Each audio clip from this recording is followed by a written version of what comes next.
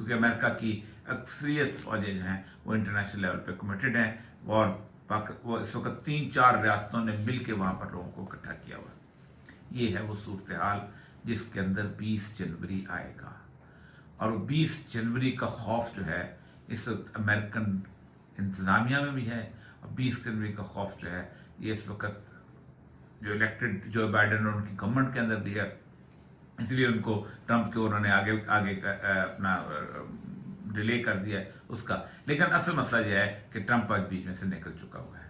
Trump اب کچھ کہے یا نہ کہے کسی کو اس سے کوئی دلچسپی نہیں ہے۔ وہ ایک ایسا فلو ہے لوگوں کا، ایک ایسی کیفیت ہے کہ جو کہ اس پورے ملک کو انارکی کا شکار کر دے گی۔ اور یاد رکھیں، جوز نے زائنزم کے زیر اثر 2 تہذیبیں پیدا کی تھیں۔ ایک سوویت یونین یعنی کمیونسٹ، کارل مارکس ایک جو تھا، اس کا والد خاندان پریکٹسنگ جو تھا، انہوں نے سرمایہ کی بنیاد پہ آدھی دنیا پہ حکومت کی، اور پھر 1992 میں جب روس بکھرا ہے تو اس کے پاس 25,000 ایٹم بم بھی تھے، اس کے پاس معاشی طور پہ ہر چیز موجود تھی، لیکن تباہ ہوتے وقت حالت یہ تھی کہ اس کی ایئر ہوسٹسز جو تھیں وہ ڈبل روٹی کے اوپر اپنا جسم بیچا کرتے تھے۔ دوسری تہذیب جو تھی وہ کارپوریٹ کلچر کی، اور اس کا نمائندہ وال اسٹریٹ، اور اس کا نمائندہ جو تھا وہ امریکہ تھا۔ اب اس تہذیب کو ختم ہونا ہے، کیونکہ یہ ان کا پلان تھا سیونزم کا کہ جب تک یہ تہذیب ہمیں بات دیتی ہے، فائدہ دیتی ہے، ہمیں فائدہ دے، ہمیں واپس اسرائیل پہنچنا ہے اور اس کو عالمی حکومت کے طور پر اسٹیبلش کرنا ہے، قائم کرنا ہے۔ تمام یہودی ربائج ہیں وہ آج اس تہذیب کو، جسے ویسٹرن سویلائزیشن کہتے ہیں، یاجوج ماجوج کی تہذیب کہہ رہے ہیں۔